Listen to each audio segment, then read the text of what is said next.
Hey, you guys hear me? Start cheering now! Yeah, let's get this over with. Yeah.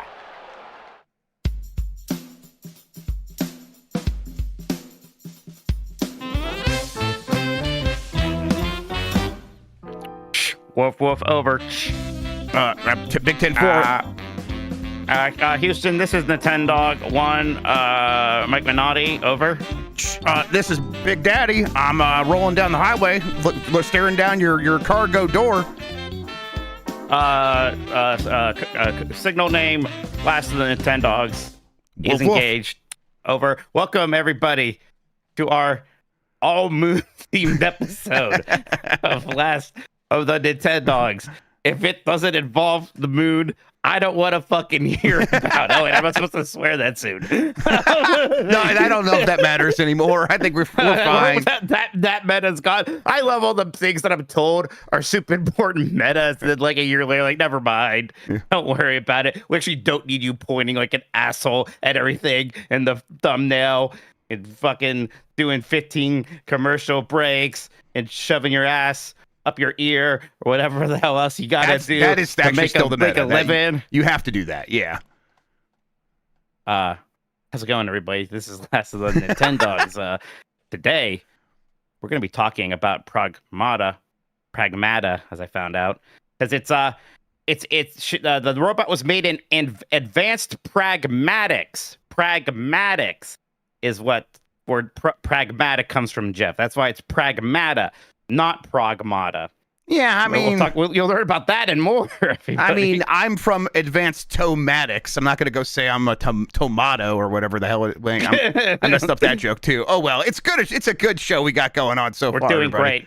Yeah. Earlier we thought Bombcast would be bad. Turns out it was going to be this show. Yeah, we were saving it for us. And don't worry, everybody, because it doesn't stop there. Our fun with the moon, since Pragmata takes place on the moon, we're going to be doing the Mt.Rushmore of moon video games. Super exciting stuff. I'm ready. I have plenty of opinions on this. But first, Jeff, you know what I did right before this? What'd you do? Well, when we were recording our the bully endurance run this weekend for Giant Bomb, at one point you said a lot of things to me. You were required to. We kind of had to talk to each other a lot. Yeah. And at one point you were like, "Turns out ice cream is healthy for you." I was like, "Oh." Look, I don't know if I said it like in such stark terms as ice cream is healthy for you. I might have said it can be good for you, which is different. You were definitely more enthusiastic about it than that. And ever since then, I was like, God damn, I want some ice cream. Give myself a little nutrient treat. All I'm saying is it's got a lot of high-fat dairy, which actually can be very good for you. It's good for your brain. Your whole body needs it. Yeah. So, yeah, eat some ice cream. You'll listen for like a couple months from now when you hear that conversation come up in the endurance run. You let me know what he said. Yeah, I just by myself just went to get ice cream. Of course, it's pretty crowded because it's still one of the first sort of nicer evenings. It's kind of spring. Yeah, it's like staying nice. And now I think at this point everyone expects it not to get cold again, which we weren't expecting the last couple of nice nights. Now it's like, oh, it's actually here. Now it's really spring. And then I had a kind of awkward line placement because the person in front of me had a very fluffy dog, and behind me was a family with young kids. And this kid wanted to jump my spawn in the line very badly to pet this dog. Oh sure. And there was a lot. You were like he wouldn't. No, not my fucking watch. No, enjoying the petting the dogs. No, it's not a video game dog. It's okay. But there's a lot of me kind of between this social interaction happening between the kid's petting the dog and she seems okay with it, the dog owner, but the parents are clearly all right, stop annoying her, huh? And the kid's everybody likes what I do. I'm a kid, right? And I'm like, I want ice cream. But yeah, they had a special flavor this month. It's called Not Your Average Dough, KNOT. I was like, what? I was like, what's? And I looked at the picture, Jeff, and I like cookie dough, but I don't like chocolate much. And normally, that's kind of a combo deal. You get both of those the two go together. That would be my expectation. So I was like, sir, what is Not Your Average Dough? He said it's a cookie dough ice cream with a kind of pretzel knot swirl. Okay, that sounds promising. Yes, please. I said, let's go. Let's try it. Let's see. I don't really quite understand what you mean. No. Does this mean yes, please, as in that's what's going on the cone, or yes, please, that's I'm gonna get a sample? Oh, I went straight for it. I love it. No, I love that's living brave, and I respect that. Just scoop it on in there. There's a long line. We don't have time for no samples. Let's go. This is a busy world we got here. That's what I was going to say. It's like a waffle cone. To avoid the situation that you were in, I was like, oh, just let the people go behind you go in front of you because whatever. But it's a whole family. That's going to take forever. Right. No, just, get in a cone, shove it down my gullet. And so I got that thing, just sat in my car, watched some video about Disney World food like I usually do. That's it was weird. Good. Oh, it was good. Yeah, no, I'm happy for you. That does sound real good. But yeah, and now, picture of health. Yeah. I'll tell you what, halfway through, I was like, I'm going to feel disgusting after this. This is really sweet. There's a lot more cookie dough in it than I was expecting. And I'm like, Jeff didn't say anything about cookie dough being good for me. The sugar might offset some of the benefits, let's say. Yeah. But no, actually, I feel great. I was like, oh, man, that hit the spot. And something about washing it down with this Diet Dr. Pepper, which another health beverage. We all know this, right? Yeah, that's. I mean, you might as well just call it a tonic. I mean, it's basically a health. It's a magic potion. Dr. Pepper. That's right there in the name. Right? Yeah. What do you think that means, everybody? God. I did laugh because I went to the dollar store earlier today, and I don't laugh at the off-brand sodas, right? Like they do a valuable service to our community. What a fucking cookie. I can walk through the store without laughing at the knockoff sodas. Don't throw around the term hero. Well, most of them, because Dr. Topper, I don't know why. Okay, I laughed. You got me. I can't take Dr. Topper. It sounds like Popper. Like, what are we gonna call our Dr. Pepper Pop knockoff? Dr. Popper would rule. Topper. Dr. Topper. I don't know. We got to get Dr. Topper and Dr. Popper together. Ooh. It's a fool's drink, Jeff. God, I do love all the doctors, like all the knockoff Dr. Peppers and all their names. Mr. Pibb is really. Hey, that one's thumbs up, absolutely. But like Dr. K, I think from Kroger, that's what they have there. Yeah, Mountain Dew also has like the funny knockoff ones, like Mount Thunder, and stuff like that. Right? Yeah, it's always really good. All right. So that guy who's been yelling at all the Giant Bob YouTube comments about how I derail shows with my nonsense is gonna love this. Actually, he better not watch this. If he doesn't like me, he better not be watching these shows. Absolutely, yeah. That's to me, that's just someone who's jealous that they're not capable of taking people down, like fun asides. They're like, I can't do that during conversations, so Mike shouldn't be allowed to. Like, no one cares what you have to say. Reichert. Yeah. No, but it probably was. It was certainly just Stan Reichert. How are you doing, though? Good, I think so. I've had a great. Thanks for fantastic. No, I'm joking. Come on, what's going on? Tell me about your life. Come on. I've been having issues with my lawnmower robot. You told me about this. Yes. So the batteries I left. Look, there's a nice little nook underneath my stairs where I keep it. I shouldn't have kept it there over winter. I'm like, it's fine. It's protected. It got really cold this winter. And I think it was too cold for those lithium-ion batteries. I should have taken those out at the very least. I did not. I think that those are shot. So I had a third battery as a spare, and I put that in there, and I got that working. But I'm trying to get those replaced. And now it's like it has half the charge as it normally does because there were two batteries. Now there's one. And I got this kind of, it's not a huge yard, but it's sizable enough. And this thing's doing like 10% of the yard at a time. Like, this is untenable. And my yard, you saw my yard, it's getting a little bit scraggly, especially compared to my neighbors. So I spent all evening working on that. You might have to use a lawn service for just a session or two. Yeah, I mean, that is... Or might to mow your lawn. Yeah, so I do have a lawnmower in the back of my shed. So it's like I'm trying to avoid having to like get everything out so I can get that fucking thing out of there. But I think it has come to that. I might have to do that because, it's getting bad. Mike, I don't know. Using a service for like a week, all the services around here are booked solid. You've mentioned that. You have a hard time finding. Like, I was able to get people relatively easily over here. I mean, I'm just like, I guess I could like see if one of the neighborhood kids would do it, but they're not like going door to door or anything like that. So I don't know. I think the neighborhoods like to shovel the snow because it's like a few times a year. I don't know how many of them. I'm not trying to say it's a lazy generation. Right, I don't know how many of them are like, go getter enough that they're mowing people's lawns these days. I don't know. but I'm fine. All right, that's enough fooling around here. We got to talk about the moon right after this break. Fly me to the moon. Oh, take me to the moon.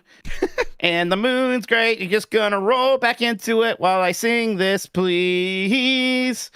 Roll me to the moon. If we believe we can roll there. Roll through the sky and through the stars. Yes, I know there's no stars between the earth and the moon. Shut your face. There is when you're in space, baby. Oh, very nice. That's kind of like a sort of Ryan. Jeff Grubb, reviews have been released for Pragmata, the new Capcom game that is out for PC, Xbox, PlayStation 5, and Switch 2. And Switch the 2, average Switch score 2 reviews are highest on Metacritic for the Switch 2 version. Yeah, I want to bring it up. So, on Metacritic, they split things by platform there.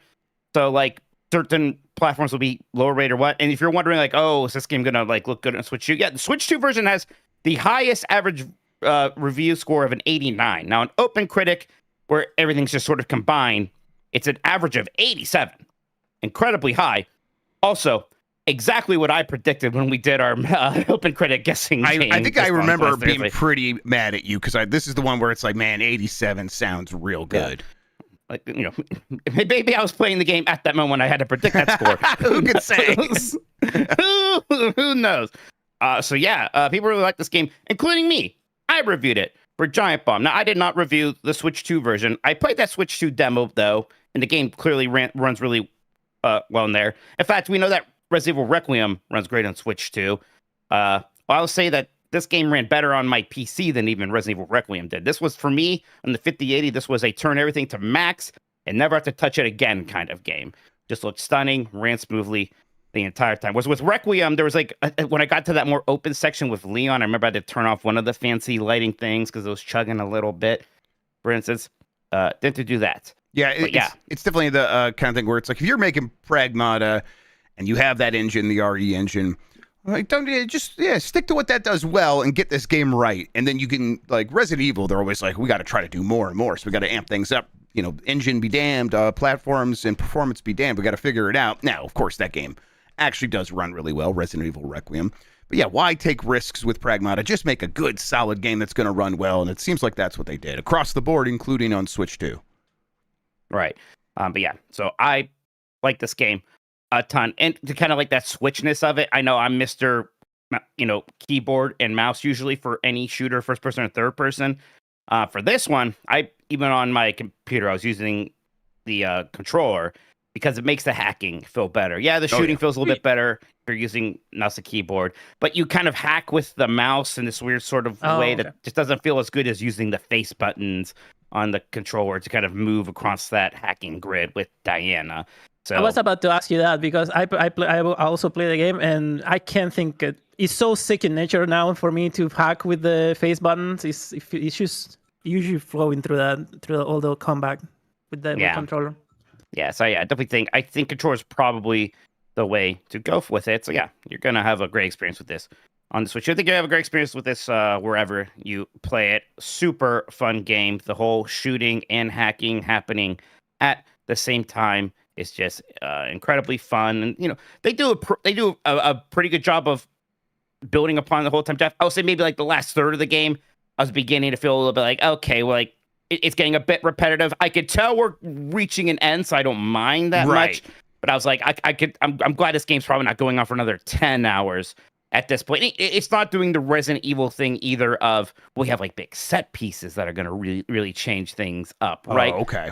It's not right. It's not that kind of game. The game's pretty honest about the format here. If you go to this level, and it's kind of linear, but there's a lot of paths, kind of like the modern Dooms is how I would explain it, right? Like there's clearly a path. Oh, sure. A lot of secret rooms or just kind of things you can do and go exploring. But the moving around feels great. As Hugh, you're the main character. You're in this giant suit, and you're heavy, but you're still very agile because you have the thrusters. You can jump pretty high. So getting around feels great.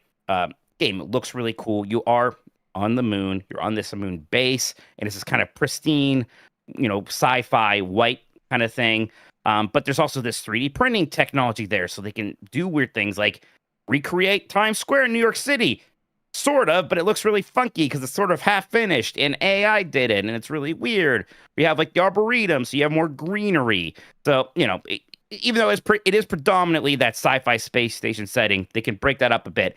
And whenever you're outside or you can see outside and you can just see the Earth over there, it is magnificent. Even just in video game form, there's something incredible about seeing the Earth like that, just hanging out there. It's stunning. Yeah, I bet they took their time to get that right. That's the kind of thing that if they do get it right, which sounds like they did, it can have that sort of effect even in a video game. This is just I'm looking forward to this so much. I know I have not played it, but you're not the only one on the podcast that played it. I think Sean, Christian, you guys both played it as well. How are you guys finding it? Yes, sir. Christian, I'm curious what you think of what you played, because I don't know if you finished it yet. I haven't finished it yet. I'm like a third way. I'm already have like a bunch of stuff, so I think like I'm at that point Mike was saying that like the last stretch of the game, but I'm having so much fun with this game.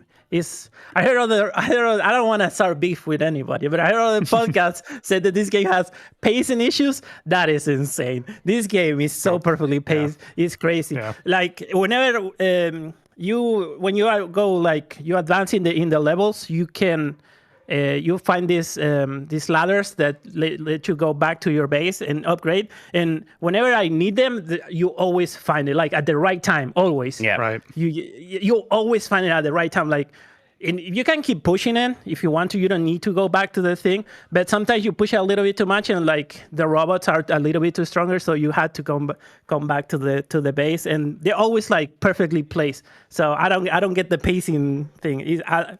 So much fun. How do you feel about it? So directly jumping off what you said about the pacing thing, people remember when me and Jeff discussed it on Decides recently, that was my biggest issue with Resident Evil Requiem, is that I felt like switching between Grace and Leon, there were times where they lingered a little bit too much on one character, or even in the beginning, like I wish the Leon segments were a little bit longer. Like I feel like there was a pacing issue of not having each segment feel the correct length. With Pragmata, I think it's the exact opposite. I think this is one of the best paced games I've ever played, because every time I thought to myself, I wish I would see this. I wish this would happen. I wish they would give more depth to this. Or, you know what? I think I'm done with this. That happened. So either like I was just super on the same wavelength as the designers. Maybe this was immaculately QA'd and they just like dialed things in perfectly. Something they nailed it perfectly. With the hatches that Christian was mentioning, I thought that was an interesting thing, because if you're doing well with the game, they're just checkpoints basically, where it's like a safe room in Resident Evil. But if you fail, if you die, interestingly, the hatches almost turn it into a roguelike, because when you die, you go to your most recently activated hatch. You can then spend currency that you have to get upgrades and stuff, and you have to face any enemies that you've already faced outside mini bosses, but you'll be more powerful because you've unlocked stuff, and so that way you can get through those sequences quicker and everything like that. So I think it's a very interesting way to approach this type of third-person shooter. I think just in general, this is just my favorite game like this I've ever played. Like any third-person shooter that's like, whether it's the Tomb Raider legacy, Tomb Raider to Uncharted to The Last of Us, Capcom's own Resident Evil and RE4, everything like that, or even something like a bit different, like a Gears of War or something. Just any game where you're trying to get from point A, point B, and there's some like branching paths where you can like get extra currency and do extra challenges to like beef up your characters a little bit more. So he was a little bit better, Diana's a little better at hacking. Any game like that, this is my favorite that has ever been created. It's so much fun. You move Hugh around, like Mike said, you can just zoom around, get dashes and jumps and everything. You can power them up a little bit with stuff that I won't talk about. And just by the end of the game, you are moving around, you are zooming around boss fights. The multitasking gets to the point where they add so many layers, they add just the right amount of additional complexity to everything, because that's the fun thing about a multitasking game. They can make a small change to the shooting. They make a small change to the hacking, and it impacts everything. And they swap between them. And they do this frequently. They'll make the shooting a little more complex and the movement and everything like that. Then they'll make the hacking a little more complex. So they sort of alternate between is Hugh going to have a tougher time or Diana having a tougher time, and you managing both of them at once. It just creates such a refreshing experience, I think. I think we sort of settled into a lot of games like this are in that Uncharted vein. And I think this just like completely throws out all that out the window. And Capcom just made something that is distinctly them, distinctly a little Resident Evil, a little Devil May Cry, a little bit of Capcom in there every corner. But they've just completely made something unique. And I love this game. I think it's fantastic. That's a good point. Like even though it's a new franchise, it still reads so much as a Capcom game. It reads so much like an RE engine game. It just kind of has a little bit of that, so in the best way. And I think with Requiem and now this, it's so clear that these are the games that RE engine really excels at, more so than the open world things, right? These more kind of self-contained, interiors, some larger exterior sections, but just kind of a more guided experience. Yeah, there's fun moments of like, hey, wink, wink, you're on the moon, and maybe that's all I'll say about that. They do some interesting things there sometimes.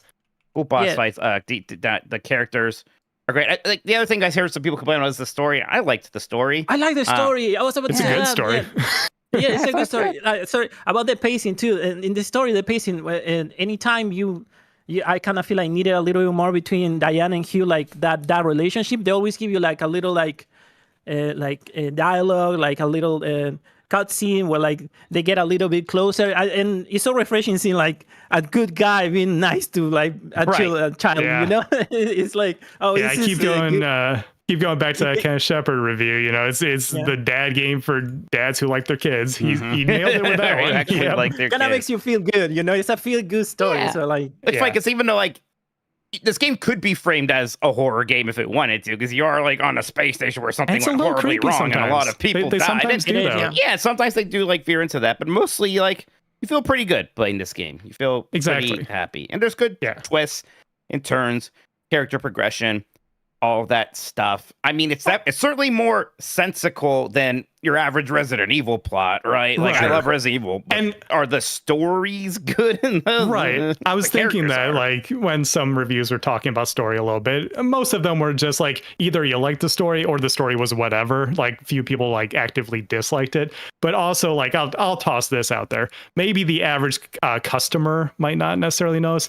But if you're listening to a gaming podcast, like if you're here, if you listen to, the Bombcast or like Min-Max shows, and whatever you like, you should be the kind of person who knows you don't go to a Capcom game for story. Like straight up, you are there for gameplay first and foremost. And if it has a good story, it's a pleasant surprise because it's like one of their RPGs that has a good one or something like that. And I think this has a surprisingly good story for being so gameplay focused is how I see it.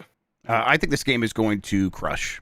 I think this is going to be not a sleeper hit. I think it's going to be a straight up, like really big success story. And in like 4 years, we're going to be talking about a Pragmata 2, and it's going to be, we're going to be there. So congrats to Capcom for pulling this off. It's exciting to see that like a new IP just hitting out of the gate. Oof, that's great.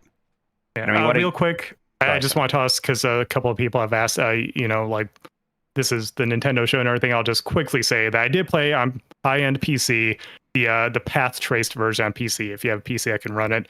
So basically like a 50 series card or like a higher end, older NVIDIA card. Absolutely gorgeous. Like it looked so freaking good because of there's so much neon, there's so much reflective surfaces because you're in like a space station and stuff like that.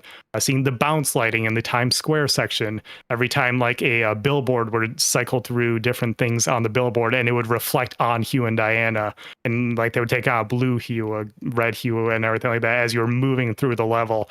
It looks gorgeous on PC, but and then like Mike said, I've heard that also looks good on console, and especially even the Switch 2 radically scaled back, but because it's a smaller game, they made the right cutback. So it seems like it's good everywhere. Great.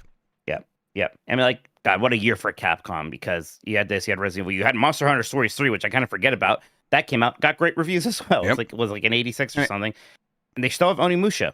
And another good week for the Switch 2 with this and Tomodachi Life. Like, this is like, oh yeah, another one of those weeks where Switch 2's getting a couple of things. And whether it's from third party or first party, it's like, Switch 2 continues to have these weeks where it's like there's these two very different games, and now I'm here to show up for both of them. Yeah, and I'll be curious how this game does and how it does on Switch 2, because there was that demo. I think a lot of people did try this on Switch 2 and realize, well, I could just play this game on there. So, yeah, gonna be interesting to see how this does. When does this game actually come out then? Is it tomorrow night? Friday. 17th. Oh, wow. 17th, April 17th. Yeah, so yeah, that's Friday. How about that? Well, great. That's when I'll be playing it on Giant Bomb, everybody. So tune in then. Wow, it's like you're going to be looking at it at launch, like some kind of. It's going to launch. Look. I'm going to look. Okay. Oh, it's like the launch. It's like launching a rocket to the moon. There you go. That's There you right. go. Also, He's reaching for the moon. somebody said, Oh. that's right, reach for the moon. They finally did it. How about that? Incredible. Also, was it Weezman? Weezman said, Pragmata to Kevin's back jack in chat, and I laughed. I laughed. All right, fantastic. Hey, you know what else about the moon? It's in space. Oh, shit. And you know what else needs space? Is game cards. Jan? And there's a problem with Switch 2 game cards because they didn't have very many options, and you also had to pay for this really big file size card, and you didn't need it. That's why people were using these game key cards instead. Well, we are now seeing evidence from Spawnwave, who posted a video, that we are finally seeing these smaller game Mio Memories in Orbit configuration. had a different chip, is what Spawnwave found. He opened it up. This is a different chip than is in all the other cartridges that have the game on there. Also, Mio Memories in Orbit is less expensive than a lot of those other games. I think it was $30 physically, and everyone's like, wait, that shouldn't really be possible with our understanding of how much the 64 gigabyte card is. Well, the answer to that is what you have in front of you, Mike. Go ahead. Yeah, so we now have apparently cards that, the G1, that's a 2 gigabyte, G2, 4 gigabyte, and this is going kind of multiplying up to 64 gigabytes now. So again, like the reason why we were getting so many game key cards is, they had games that weren't necessarily that big, or, it was just much easier to just do the game key card thing. Well, now they can buy a smaller cartridge to put their game on. Now, do you think this really eliminates the game key card problem, Jeff? We still see a lot of, there's also big games that do it. So I think there's a couple things here. I think that people did the smart thing by continuing to be kind of pissy about game key cards this entire time. Yes. And then sticking by their guns and not buying them. I think a lot of games that were on game key cards on the Switch 2 underperformed. And when asked, a lot of people say, I didn't get it because it's a game key card. So now, if these games come out on the card and people show up, it will convince more studios to follow through and do this. So I think it'll work out from that angle of consumers have signified to developers and publishers that game key cards are mostly a non-starter. So again, if you were pissy about it, you accomplished your task. I believe, in my opinion, we'll see that. Now, we know that the size of the game is not the only reason something was on a game key card. We heard from multiple developers that said loading games off the game card is the slowest way to load a game on the Switch 2. If you have it digitally, that will really help if we're like streaming in assets from the data installed on the Switch 2 or whatever. So we're like, some games are just not going to be able to function properly on a card whatsoever. Now, again, I would say, why not just put it all on the card and then have us install it onto the Switch 2 when we're playing it? That's a solution, but that is not one that Nintendo has made available to developers as far as I'm aware. I think the last thing here, and this is just a little bit to the side of this conversation, but it's still very much related. I'm beginning to worry more about that recent thing, Mike, where Nintendo separated the price of the digital and the physical. I think like when it happened, everyone's like, oh, great, physical is going to be more expensive than digital. And Nintendo was like, no, it's not. Digital's just going to be less expensive than physical. And I was like, yeah, okay. I mean, that's what's happening so far. Okay, I believe it. And now it's been a couple of weeks. I'm like, I don't believe it. I think we're gonna get much more expensive physical games, $10 more expensive or whatever. And that was them just kind of setting the table, getting there. So Yeah, because I look, as much as they have these options, there are still some games that are going to need to use that 64 gigabyte thing, and that stuff is not going to go down in price all that much. The way the component pricing is going, it's not like, oh, it's actually going to get that much cheaper for them to produce that stuff. The people that produce that kind of NAND memory, I'm not sure exactly what's in there, but there's not a lot of vendors they can go to, so. I expect physical pricing to kind of maybe creep up on us here pretty soon, but that's just me speculating. I don't know. But how do you feel about this? Yeah, it's hard to tell. I mean, I think that game key cards are both bad, and also it doesn't affect me much or the way that I've been getting games, because I do just get them digital. But it is stupid. So I'm glad people complain about it. And it seems like there's some action moving in that direction. Maybe not all of it, but I do bet that, like, if you put your game on a game key card, maybe that's, I don't know what the number is. I don't know if it's 5% or 10% eating into your sales. It seems like it's eating into your sales a bit. There is kind of a negativity around it. And it's also just so obvious. It makes it's so ugly on the box art. I mean, good on them, I guess, for making it clear it's the game key card.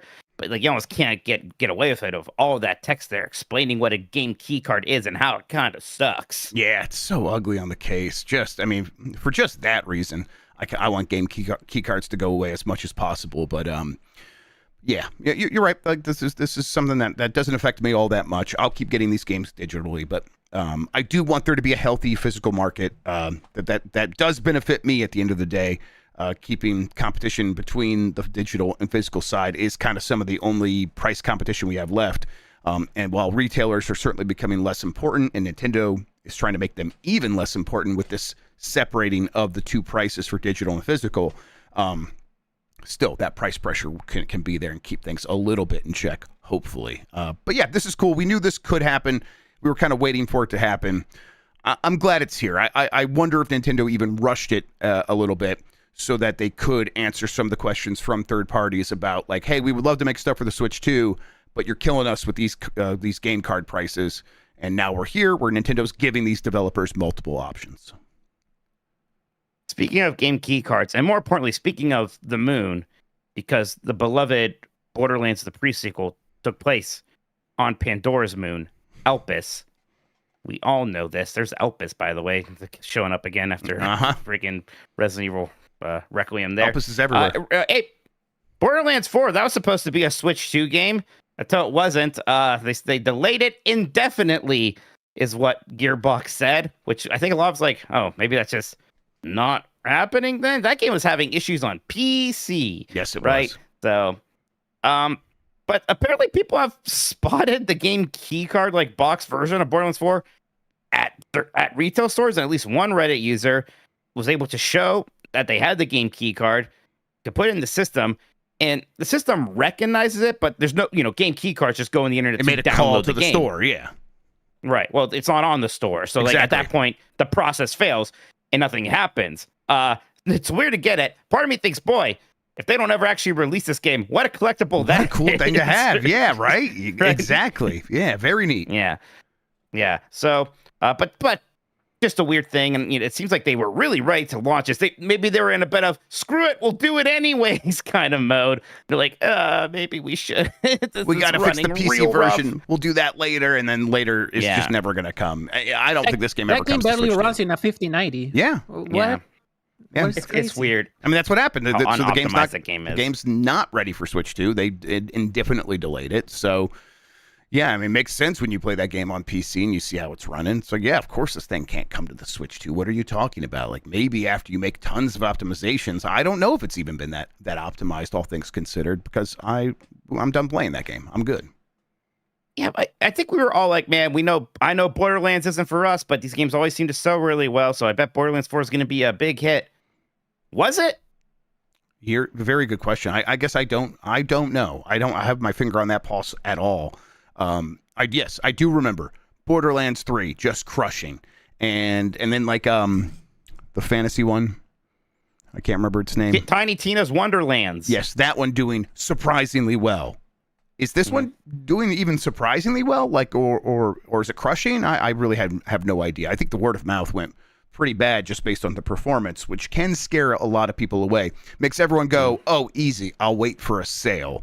And then it does feel like there's a chance where a lot of people are like, Yeah. Oh yeah, Borderlands 4 came out. I was going to wait for a sale and I just forgot about it. But who knows? I could be completely wrong. Strauss Zelnick, the CEO of Take-Two, did say like, oh, when it came out, there was a bit of softness out of the gate, Right. but we'll be fine. Yeah. But and then now by the end of the year, apparently Borderlands 4 was the third best-selling game in the U.S. for that year still. Right. So probably still just did just fine. There's still a lot of people eat it up. I do wonder if it took a hit with this a little bit, but I don't know. Yeah. It's just, I mean, wonder how it would do on Switch. There's like I've said this elsewhere, but Borderlands is one of those ones where it's just, it is in that realm of I get FIFA and I get the new Borderlands. I get FIFA and I get the new Assassin's Creed. It's like one of those, and it's kind of huge on that front. But yeah, I wasn't sure about Borderlands 4, but sounds like it still mostly did exactly that. And don't forget that movie, which everybody saw, just I couldn't forget the movie. Made our frothing demand increase exponentially. It still is. I'm still frothing, still demanding.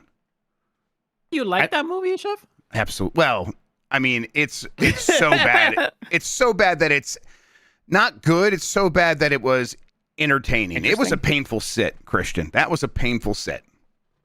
Okay. All right, everybody. Hold on to your pants. Houston, we don't have a problem. We're just taking a short break before we continue our journey to the moon. Be right back, everybody. Jeff Grubb. Yeah. A supermoon is a full moon or a new moon that nearly coincides with perigee, the closest that the moon comes to the Earth in its orbit, resulting in a slightly larger than usual apparent size of the lunar disk as viewed from Earth. That's according to Wikipedia. What's the moon called when it's at its apogee? A super chat is related in that it's a bigger chat because of the money. And because it's closer, like when it's at its perigee. All right, I'm going to read the super chats for you. What's a perigee? Perigee is the closest point of the orbit, and then the apogee is the highest point of the orbit, the furthest point of the orbit. So it's like, yeah.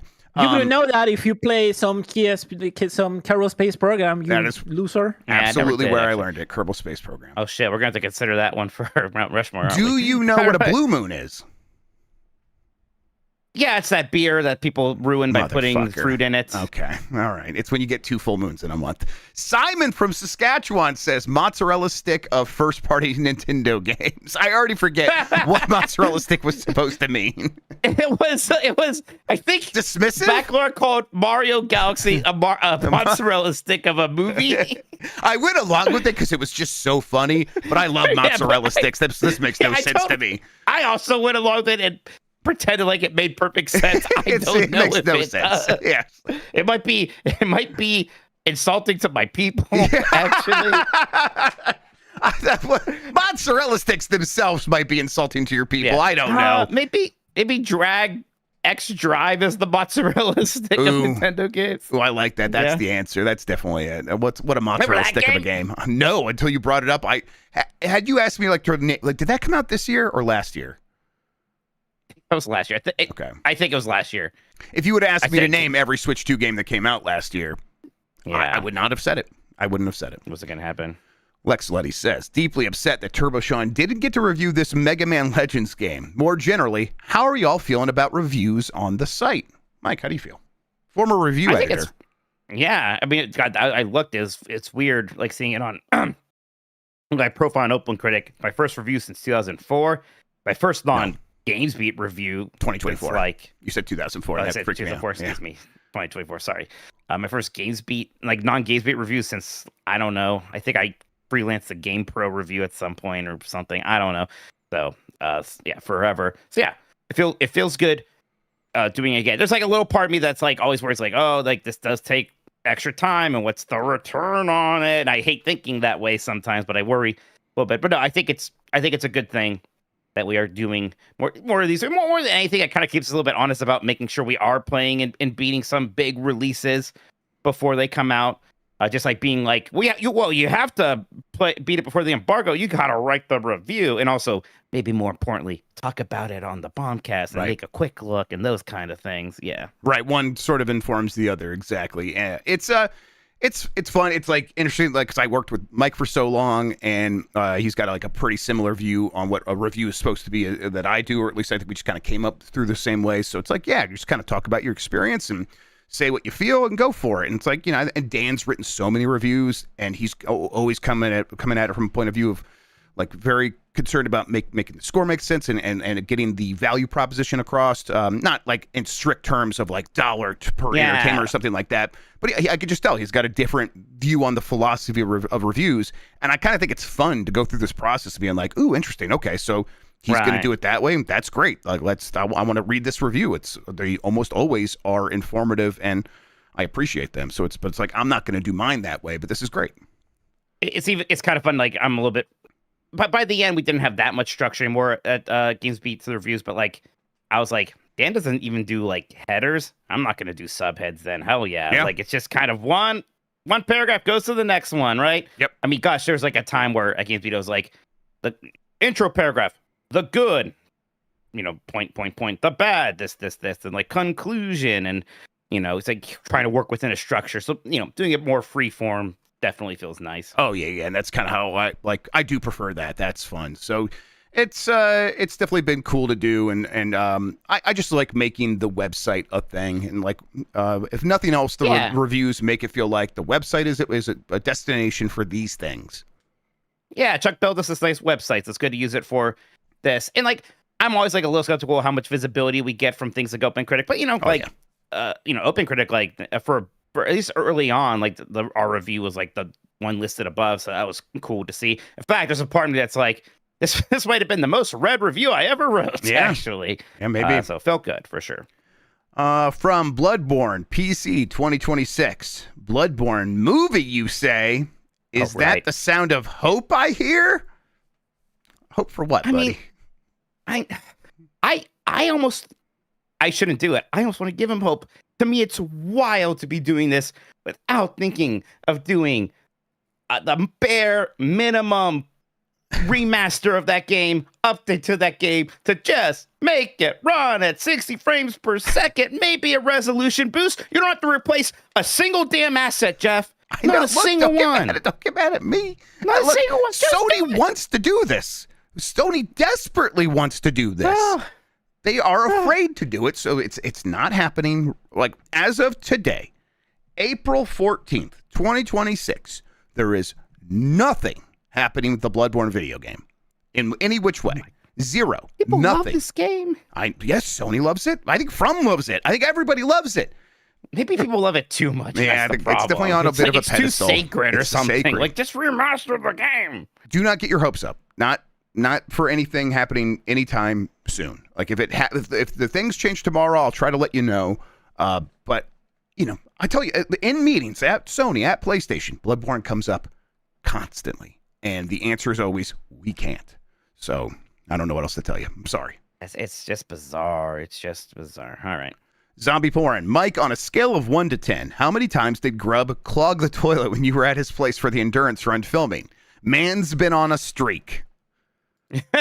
No, things were okay toilet wise, actually, while we were there. No, I can't report any mishaps in that. No mishaps much in general. Sometimes your kids would be upstairs just like screaming, but that's what kids do, right? Yeah, and you were like, you're like, what's going on up there? I'm like, Mike, this couldn't be more normal. This is just right. Like, this is like me breathing. It's them screaming. They're just being two little girls. And then like they'll come down. I'll be like, hey, what were you screaming about? Like, no idea what you're talking about. What are you talking about? Like, really? I was screaming a lot. I'm like, you're gonna embarrass yourself by asking this question. Like, there is no way they know what you're talking about. They're just screaming. All right. Yeah. I think scream just as feel things. I get it. It worked out really well to the point where it's like, would love to do it more often. So Mike, I want you to tell me, were you comfortable with like the sleeping situation, that setup? Would you prefer to have like an air mattress or something next time? Like anything that could improve it. It was pretty nice. Okay. My biggest concern is usually like, how cool is it going to be where I need to sleep? And I was plenty cool. Yeah.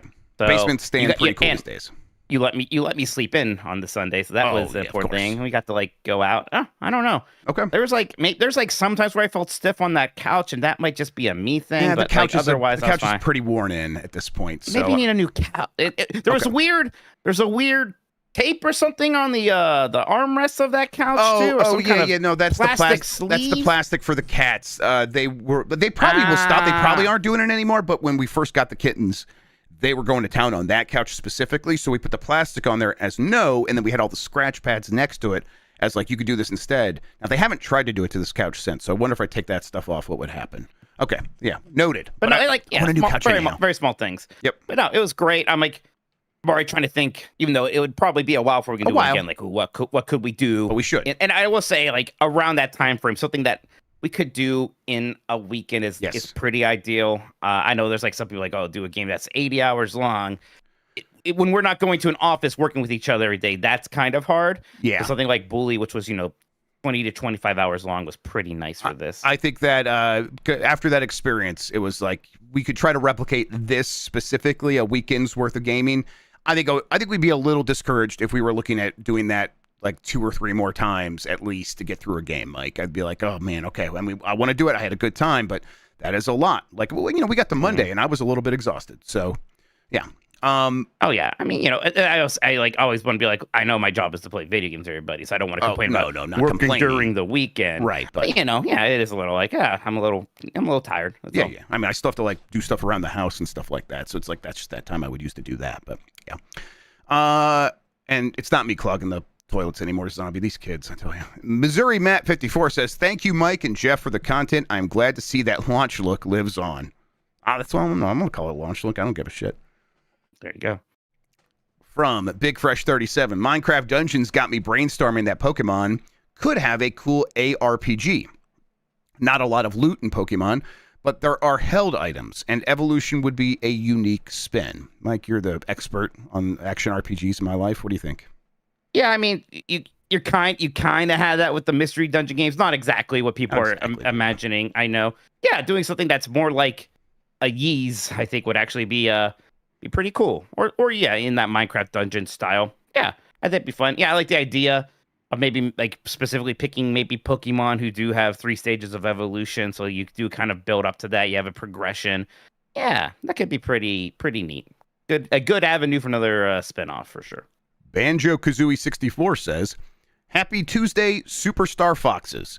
I'm hoping we get that Star Fox Switch 2 official announcement soon. Hope you guys are doing well and have a good rest of your week." Yeah, I hope so too. Yeah.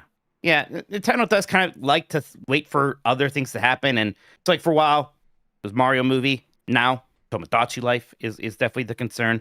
So maybe on the other side of Tomodachi Life releasing, maybe we'll start hearing either an announcement, talk of some kind of direct. I don't know. There was something about some Nintendo games being rated.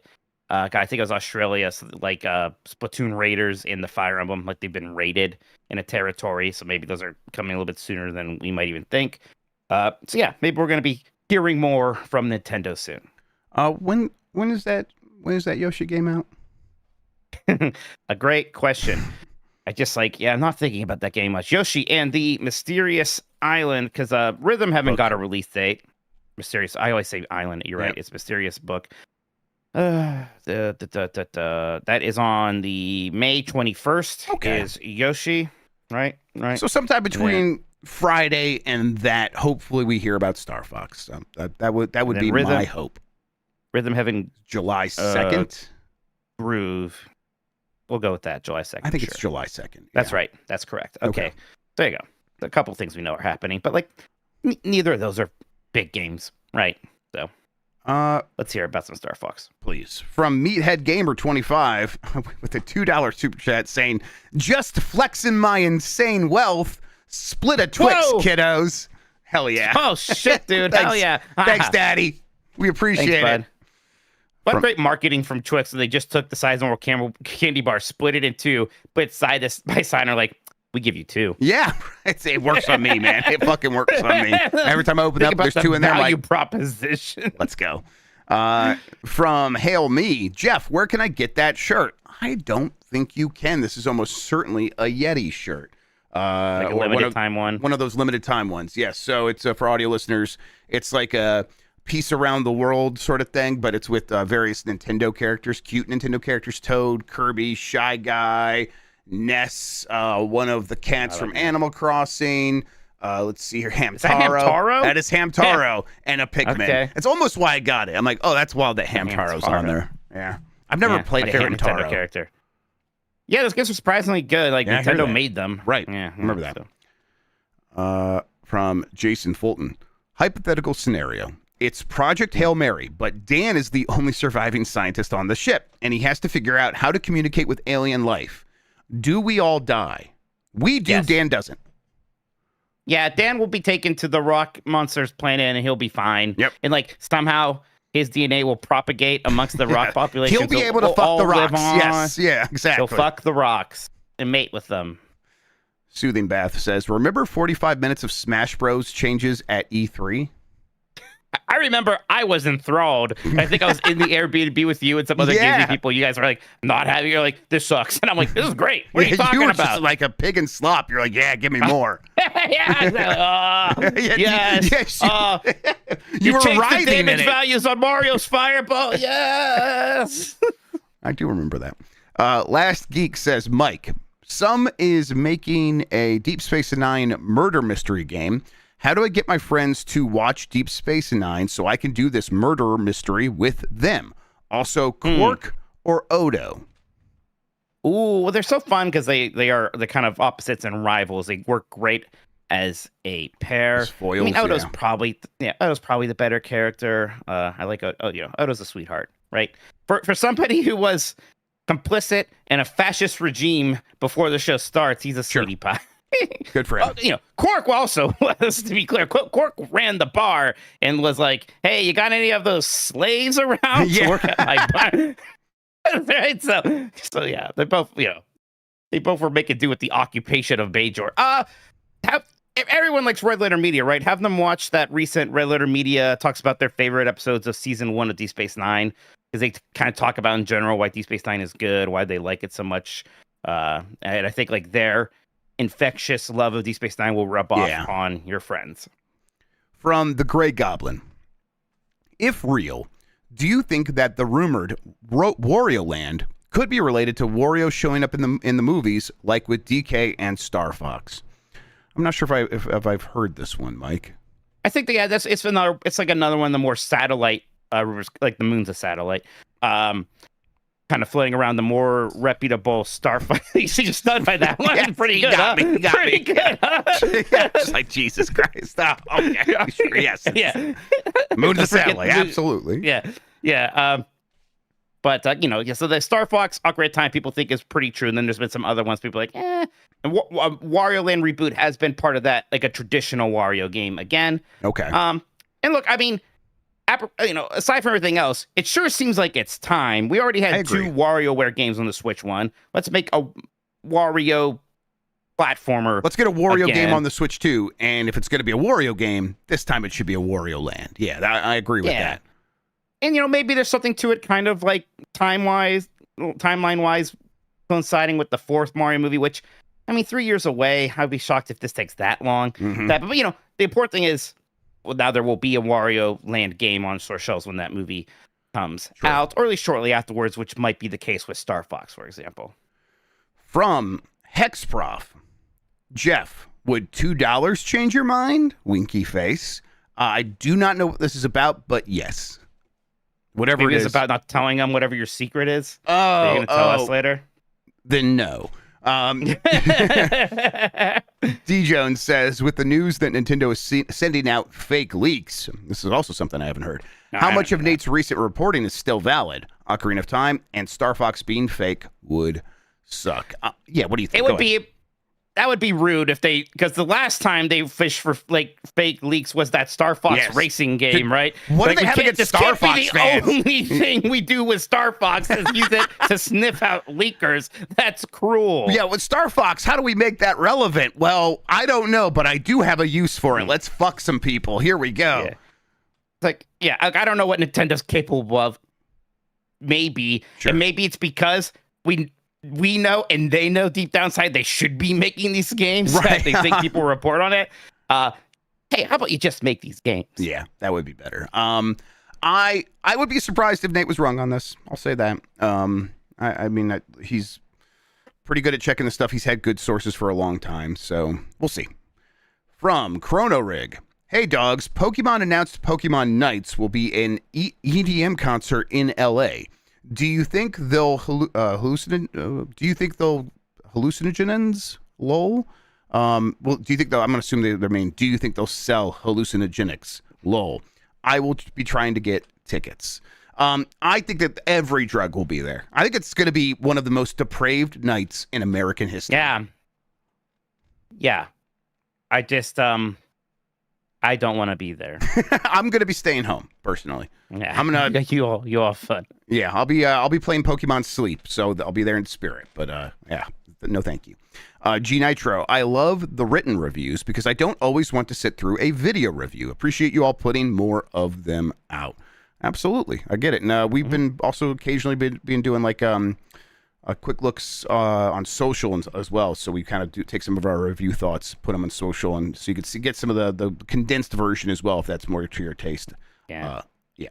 And then Jedi Moss 4 says Overwatch for Switch 2 is bizarrely currently bugged to a cap of 30 frames per second, and Blizzard promises to patch it. Yeah, I heard this. It's going to 60. Oh, yeah, I knew that. Yeah, so Overwatch 2 had an update, or Overwatch had an update today, and then the Switch 2 version was supposed to happen. Oh, no, nobody wants to play Overwatch, which I know it's been updated, but a game from 2016, no one wants to play that at 30 frames per second on a Switch 2. Gross. Come on. Absolutely. For love of God. Yeah, figure that shit out. Last Geek says, which Pokemon do you think does the most drugs? Mr. Mime. Mr. Mime. Porygon. Mr. Mime certainly sells the most drugs, without a doubt. Yeah. Viagra. I think in terms of just It's sheer a quantity, Rangaroo. it's Snorlax. Just on dog. He's just on all the look. Those sleepy drugs Melatonin. are absolute. Yeah, melatonin, but like heavier stuff. That's a drug that counts, and he needs a I'm lot gonna of look up some for you. Okay, Okay. go ahead. Lore. I'm gonna show you how this dude. First of all, is just the Jeff Grubb Pokemon, but also Oh fuck yeah! look at that Rubbish? link in chat. Look at that link in chat. All right, I'm clicking on it. Let's take a look. All right, here. let's see. This is Oranguru. Oh, I this love this guy. dude. He does. It's a giant. Yeah, new age He's a hippie. hippie. Yeah, he looks like he does drugs. I'll just say it. I won't be Yeah. afraid to say it. Exactly. Okay. Well, yeah. Probably. He has a girlfriend. He's a guru, No, dude. That's that's a just one of trainer. his That's a trainer. disciples. Yeah, sure it is. That's a trainer. Yeah. Well, very something. I love this guy. I love him so much. All right. All That's it right. for the super chats, Mike. That's fantastic, Jeff. We'll take a quick bio break. And then, boy, we're going to start engaging our orbital thrusters because we're going to be entering the stratosphere. Is that just an Earth thing? Of the moon very soon here. Thing. Okay, we'll just the orbit. I said orbit already. We'll do it. Let's like orbit again. The moon's almost here. Look out. That's no moon. Oh, yes, it is. Yeah, no, it's good. It's good that it's a moon this time. All right. It's still going to be impossible to fucking edit. This is a good energy. I'm glad he's bringing this energy Oh, yeah. in there. I'm having a leaving great all time. this and fucking this one. Y'all gonna get just a raw thing now.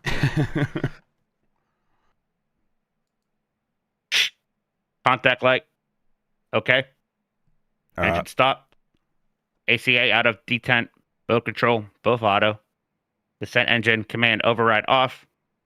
Engine alarm off. 4138 is in. Houston. There's bears up here. What are they? Houston. There's bears. Houston, should there be bears on the moon? Houston. Game mess base here. The Nintendogs have landed. They're breakdancing. Ah! Shit, Jeff. I've been lied to. There's no mountains on the moon. Where are we gonna put our Mt.Rushmore? There's no natives to steal land from here. Well, darn it, I will bring some from Earth so we can have that feeling. I guess we'll just have to make a mound of moon dust somewhere, and then we'll carve these video games into it. Are there really no mountains on the moon? I mean, there's craters, but those are mountains. I guess some deep craters. I mean, listen, if you're in the crater, everything just looks like a mountain to you. So you just go down there, and then like that's a mountain up there. Straight up, let's go. I don't If you're think in there's the crater, everything looks like a mountain. Yeah. Let's go. I don't think there's seismic activity on the moon, although there's in the game. Yeah, hey, look, we're gonna do the Mount Rushmore of moon video games that involve the moon. And look, like, well, yeah, or like, like I understand, like, oh, DuckTales, is that the Earth's moon? Yes, it's at least a parallel. Yeah, of it, but not Majora's like, Mask.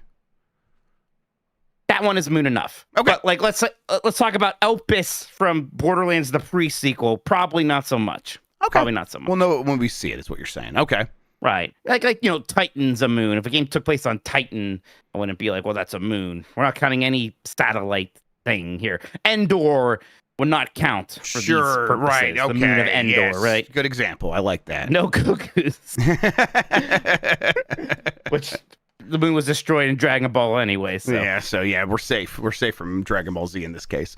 All right, I have a doc here, Mike. You want to, I don't know, explain any more? I don't know. Take it away. I think it's. I mean, look, I brought up DuckTales. DuckTales has all sorts of levels for Scrooge McDuck to go get his treasure from, like the Amazon, the Himalayas, and then the moon for some reason. And it's the best level in the game. It also has maybe the best song of the NES, maybe the best video game song really ever. Fucking good. It's really good. Yeah, it should just become the official song of the moon. Yeah, it should become the moon's anthem. Yes, is the song. So, yeah, I always associate the moon with DuckTales, believe it or not, because of this NES video game. I'm gonna throw this out early. I don't expect it to get far with you because you're a Philistine. But Moonbase Alpha. Are you familiar with Moonbase Alpha? Yes, I'm familiar with it. I've not played it, but I'm familiar. I'm only familiar with it because of the meme, Mike. So we don't have to put it on this list. But I do want to represent it. Just a bunch of people on the moon with text to speech yelling John Madden, John Madden, John Madden, John Madden. Football, like that's the moon to me, baby. So fair enough. We'll get Moonbase Alpha out of the way. Are you? Super Mario Odyssey. Funnily enough, yes. it's not the space themed Mario game that's super moon adjacent. Mario Odyssey is very much about the moon, and you go to the moon, that's great. And it's super fun. It's great. It's like the big kind of highlight of the game. You have moon physics all of a sudden. They talk about the moon in that song in there too. But yeah, just really love the kind of moon climax of Super Mario Odyssey.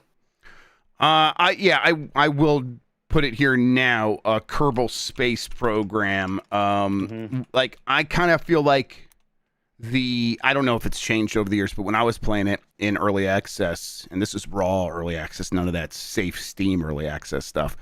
To me, because since there was no like strict campaign, or if there was, I didn't play it.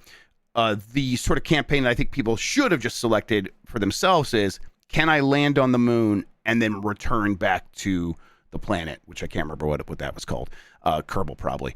And it's like the getting to the moon and figuring that out and learning all the actual real physics involved, and then being able to like sort of relate that to what the people in the Apollo program had to deal with, and feeling a really strong connection to that because you are solving the same problems that they were. And then getting the satisfaction of actually seeing the moon approaching and going in orbit around it and maybe dropping a lander. That's awesome stuff. And it definitely is a strong contender of just like getting the space program part of our relationship to the moon correct to a great degree. Yeah. Nope, like that. Also brought Majora's Mask. Just the moon is so omnipresent. It's the big threat. Something about just putting that weird face on the moon. I still don't know why it has that face. I don't know why the moon is so mad, but it sticks with you. It's a great image. Gosh, like it's almost weird that the word moon's not in the title of that game. I almost think of the moon more than I think about Majora and his mask. Gosh, that moon is pissed off. It's a pissed off moon, absolutely. Let's see here. Well, you know what? That wizard came from the moon. What about Destiny? Right. Yeah. Yeah, I mean, the moon is one of the areas you go to in that game. I know Destiny 2 kind of gets all love. Like, Destiny 1 feels like a blip in the radar of what became the quote-unquote runtime of Destiny. But I like the Destiny area. I mean, the moon area. It was fun being on the moon.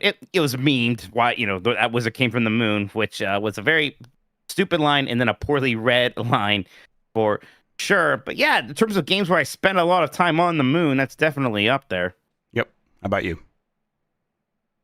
It actually gives me great delight to steal this from you. Wolfenstein 2. Oh yeah, wow. There you go. Right, because there you go to a moon base in there, and Hitler's there, right? In his moon base. Is that where he is? Is he on the moon or is he on Mars or Venus? No, he's in space for sure. He's definitely in space. But, yeah. When you kick him in the ground, I think it's the moon. I'm looking it up. All right. Either way, I think you do stuff in on the moon. Not a great sign that we can't remember if it was actually the moon, though. Right away, I will say it was Venus. It was Venus. Oh, yeah. Yeah. Oh, is it a different one? He's there than a moon. This is not a good sign for Wolfenstein. I can't exactly. Should I remove it? The first game is the moon. The first one was the moon. Oh, right. Okay, so Wolfenstein, the New games. Order. Yes. Okay, well, we can put that on there. And maybe that's less impactful than we thought, but still, I'll include it. All right. You got one? Yeah, let's see here. How do you feel about the Outer Worlds? Because actually, I'm sorry, the not the Outer Worlds. Outer Wilds. Outer Wilds, because like some of those things are moons, but they're kind of their relationship to other things are like they're so equal in size that maybe like they don't qualify. Yeah, it's a little. Yeah, I know what you mean. Like, there definitely are moons, but like it's like they almost all feel like levels of equalness in a way, right? Like the moonness of them is somehow not that important per se. A little bit strange.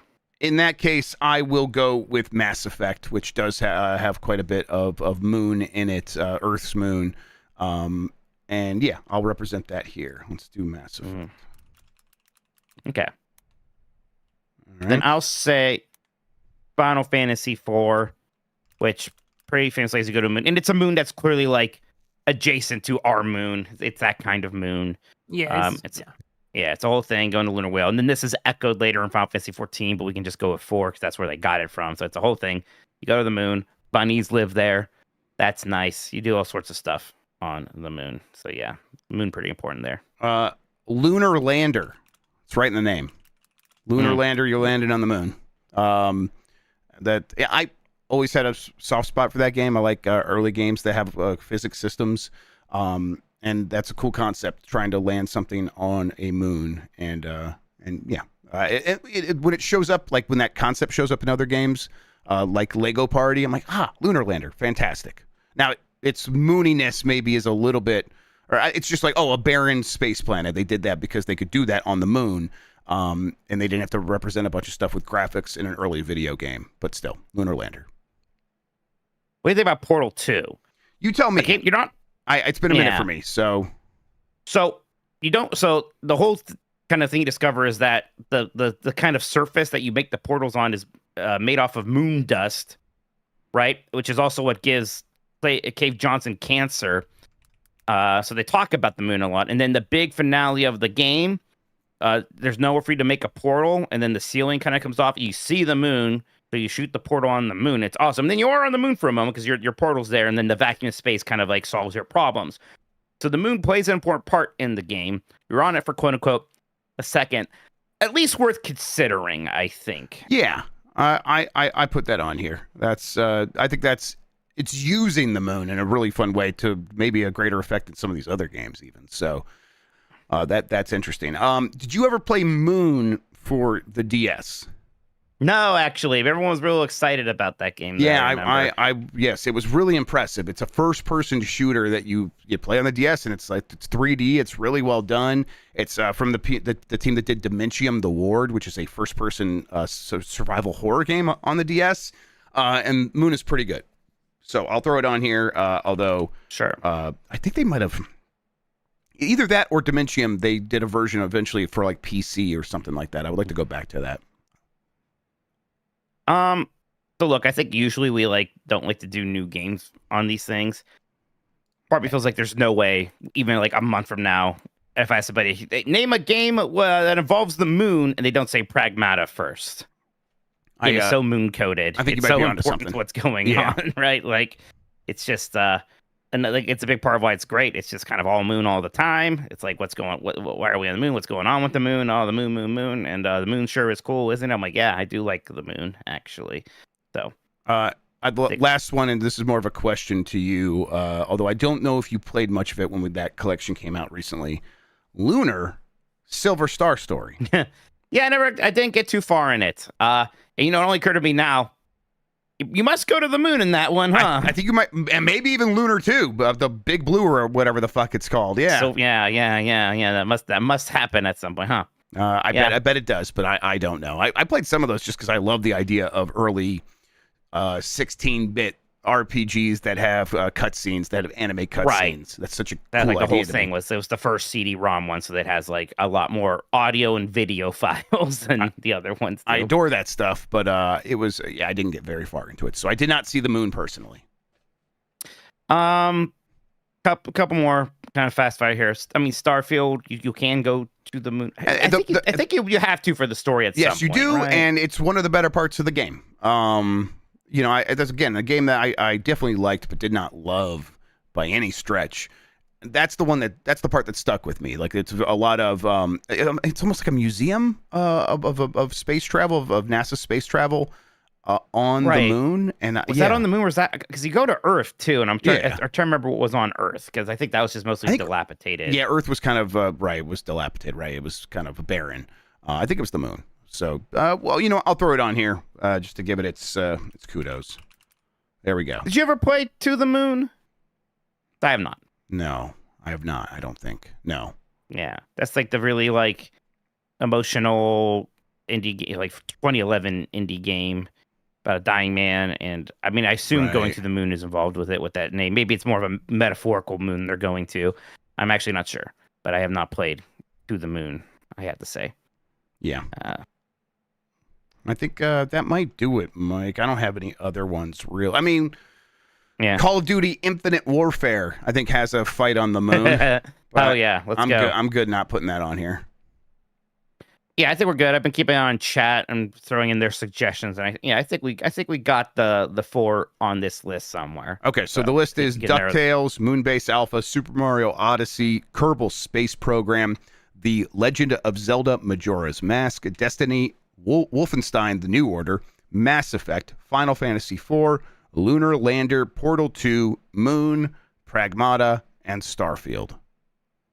Dead Space 2 take place on the moon? I think Dead Space 3 had some moon stuff. Why don't you check the thread for the... Sure. Oh, we have a thread. We do have a thread. Yeah. Yeah, I didn't know we had a thread. Let's check out that thread, baby. Give me a second. Let me make sure that it's not going to break anything. Prey, so the Prey reboot, which should not have been named Prey, it's like you're just on a space station, like maybe near the moon. I forget. It's not like on the moon, though, I think. It's moon adjacent, though. We can... Moon adjacent. We can see how we feel. I don't think it's going to make the cut. Jamie H. Christmas Eve says Harvest Moon, Back to Nature. I mean, I get it, but not exactly what we're talking about here. Yeah, Christian did just put Mount Rushmore of moon games and let people interpret, and so we're going to get some of that. That's fair. That's fine. That's fair. Yep, exactly. He did what he was told. Low Rule does say Majora's Mask. RT Bick says, I think that's, Outer Wilds. That's Outer Wilds? Yeah, maybe. Slane says, right, of course, Super Mario Odyssey. That is the Moon Kingdom. Oh, I did see some people saying this one, Alley Miracle with Super Mario Land. 2. Yes. 2. Right. Yeah, with the Space Zone. Yeah, that was fun. Yeah, I mean, it's kind of just like one level of many in this one. It's good. I don't know if it stands out so much more than the other levels. Probably not going to quite stack up here, but a good shout. I love this Moon guy, though. He's got a great face, a big smile. Love it. Mario Land 2 is just a very fun game. Yes, Joyzy says Destiny. That wizard came from the moon. Tommy Penso says Skies of Arcadia Legends. Oh? Boy, never played that game. I need to finish. Don't know about me. Yeah. Well, if you had never started, I would be like, we're gonna do that for an endurance run. But I broke. I mean, we could just try that instead. Maybe. I don't know. We'll see. That could be fun. Maybe we should do that. Mitchy Poo says Deliver Us the Moon. Did you ever play that? No. I remember people liking it, but I don't know much about it, Mike, so I don't know. No answer to your question. It's like a walking sim, I think. Villain Max says this is Destiny, right? That's Destiny 1. Yes, I've been down that road many times. Ska Luigi Skanking 3 says my answer would spoil a major plot point of that game, so I can't say it. All right, noted. All right. Chris 2K says Persona 3. Yeah, I mean, there's like a moon element. I don't think enough moon for me, I would have to say. But sure.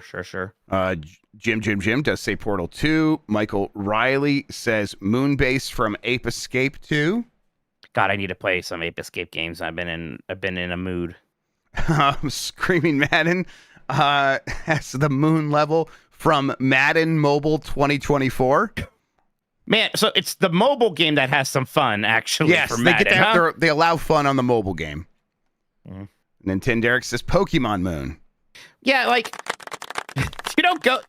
I mean, look, I forget you don't go to the moon, though. Right? I don't think so. No. You're in The Hawaii. Pokemon is named Lunala. It's as close as a 10-year-old can get, Mikey. It's as close as a 10-year-old can hope And the to get moon to is the moon. certainly like central to that. Yeah, but right. Mhm.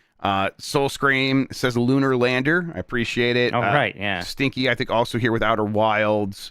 Bob Mata says Overwatch with the Horizon Lunar Colony. Which is a map I liked. They got rid of this map, though, because they got rid of all of the 2 control point maps. So you can't even play on this map anymore, which is a bummer, because it was super cool. I liked being on this moon base. I wish they would just rework it, at least. Tan says Gran Turismo 6. What? I would love to play a moon level in a racing game. Yeah. I looked this one up when I came in. Yes, apparently you can like explore the moon using a lunar lander, and also That's cars sweet. in Gran Turismo 6. That's neat. I kind of want to go. I want to play that. Yeah, I want to play some old Gran Turismo games, I think. JD Camp says Kerbal Space Program. Lenny Cool Dick Denver says Moon for Nintendo DS. Man, I kind of want to play that again. I should figure that out. Input name here says Mass Effect with the Mako. I think that's what it is for me. I think driving around the moon with the Mako was just really a ton of fun. I remember. I always liked the Mako. I was too. like shocked when that was like a thing. People's like, oh, the Mako though. I'm like, we got to talk about the Mako. No, we don't. It was fine. Right. Yeah. Like it clearly like was always not important. Like you clearly didn't have to do the Mako stuff very much. Yep. It was just fun. I don't know. The moon level from Wolfenstein. There you go, Mike. Uncharted Wolf's got your back. Thank you. Yeah. And that was a Nazi installation, which is probably why you thought like Hitler was there. Yeah, it's a Nazi installation on the moon. That's it. Willow says Donkey Kong Bonanza. Is there moon? Oh, because it's a butt. Oh, it's a butt. It's a full moon. I get it. I got it now. Took me a second. Johnny Boy says Moon Remix RPG Adventure, which I have no clue about, but I'm aware some people are saying this. I think I've seen Sean Johnson talk about this once. I have a vague memory of it, not much. Oh wait, Moon. Yeah, that was that RPG. Yeah, people did like that. It was like influential, but I've never seen it. It's that RPG that's like the anti-RPG and like very subversive back on PS1. Yeah. People have a soft spot for that one. I know. Okay. Big Tony, good, better, best. Final Fantasy IV. Final Fantasy IV. Thank you, Mike. Wiesman. So this is the Mako again. So that's Mass Effect. The Drum Kid 92 says Dead Space 2. Maybe that Dead Space 2 does have moon stuff. I remember Dead Space 3 having a nice. Well, at the end, spoilers for Dead Space. At the end, the moon turns into one of those big, like creatures and eats. Oh, is that what something is? What someone was talking about earlier? Yeah. Lausian says Final Fantasy 14 Endwalker. Yeah, this is a case where like they do it because 14's constantly calling back things from earlier games, and they're calling back 4 when they do it. So that's why I think 4 is the standard bearer in this one. Yeah. Poke says Moonbase Alpha, shouts, and then Ico says To the Moon. There's To the Moon. Okay. All right, Mike, what are we doing? What are we cutting? I'll tell you what. Yeah. A lot more than I was expecting when I really thought about that. There's a lot of moon games. The moon's cool. Moon is cool. The moon. I like the moon a lot. God, what are we cutting? I think like going to the moon in Starfield is kind of similar to going to the moon in Mass Effect 1. I think Mass Effect 1 does it better. Okay. Yeah, I'm fine with that. So that's fine. I can move Starfield down. Yeah, so we could keep that one out of those. Okay. Wolfenstein: The New Order, like we said, it. Yeah, Venus was more memorable to me. Venus was more memorable than going to the moon. Yes. Yeah. All right. So that's fine. Do you want to move any over? Lock anything in? I want to lock in DuckTales. Of course. I don't know. I don't think anyone would argue it. I would like to lock in Kerbal Space Program. That's going to be my lock, Mike. Okay. Well, that leaves 2 spots at the very least if we don't switch anything up.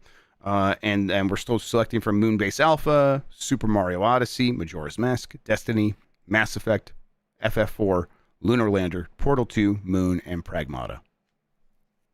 This is actually getting pretty rough. Yeah. I agree. There's like part of me's like maybe we have to be picky, like how Moon forward are things here, and maybe Portal 2 just doesn't have enough Moon. It has a great moment with the Moon at the end, but maybe it's just not enough Moon. And we are kind of we're saying Moon games about the Moon or where the Moon is central. Maybe that is enough for Portal 2 to go down. Yeah. Maybe it's enough. All right. I moved it. Oof. Is Majora's Mask Moon enough? I mean, it's close. I think it's Moon. I think it's like the Moon always being there every time you look up. It's like it is central to everything in the game. It is the threat. Yeah. So I think it's Moon enough, but I mean that's not me saying it goes, locked in, but I don't think we're cutting it yet. Are there a few games here that just maybe aren't popular enough? Like Moon, like Lunar Lander. Yes. Lunar Lander in its time definitely was popular. It is not going to rank here. Lunar Lander goes down. That's one I was going to move. All right, let's see here. So, yeah, Moonbase Alpha. I think that is also going to go down. It's a meme. It's a meme, and I love it. But it's going down. Okay, so then let me ask you: is Destiny going on the list? With Destiny and Mass Effect, the Moon is one of a bunch. Yes. You know what I mean? I know exactly. Kind of similar things. Yeah. And I know like DuckTales, like the Moon's one level, but it's like the only like base level. It stands out more than say the Moon stands out in these other games. I think the Moon stood out at one point for Destiny. Like early on, you were like in a play test. I think you were on Earth, and then they let you play on the Moon. In Russia. You can go to the Moon. And then they opened the Moon for a little bit. And it was like, oh, man, hell yeah. This is big and impactful. But that has worn off over time. Yeah. Like the Moon's like no more special than Titan or Mars or whatever else was in that first game. All right. What did I move down? Mass Effect and Destiny, right? Yeah. Okay. So now 2 more spots for Odyssey, Majora's Mask, Final Fantasy IV, and Pragmata. Pragmata. I haven't played it yet. You're just gonna have to wait. You're just gonna have to wait. I'll get it right at some point, but not yet. Oh boy. Boy, oh boy. To me, I do think we move over Pragmata. Yeah, I think Pragmata's got it. Trust me, it's going to be. If we do this list in 10 years, it'll absolutely be on there. Right. You have to trust me. We might as well just get it right now. All right, so now here's what we got. Like Super Mario Odyssey, like it is always like making it clear that it's building up to the Moon. We're going to the Moon. Often in the sky. I think even when they do the title drop, it pans up to the Moon, and then you do go to the Moon. It's a very important thing. With Majora's Mask, the Moon is always there. It's a threat. You don't go to it, but it's very present. It's a huge deal. It comes to you. Comes to you, yeah. Which unfortunately, the Final Fantasy IV, it's a big deal going to the Moon in that game. I already feel like 4 is not quite as strong Moony as these other ones. I have to trust you on this, so you tell me. Yeah. I think 4 doesn't quite hang. Okay. So, I mean, to me, it sounded like Majora's Mask, Mike, but I don't know. It's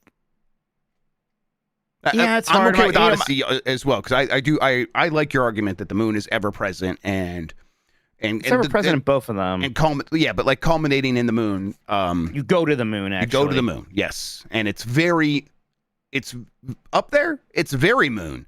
Low gravity and it feels so different because you're on this different planet. Yeah.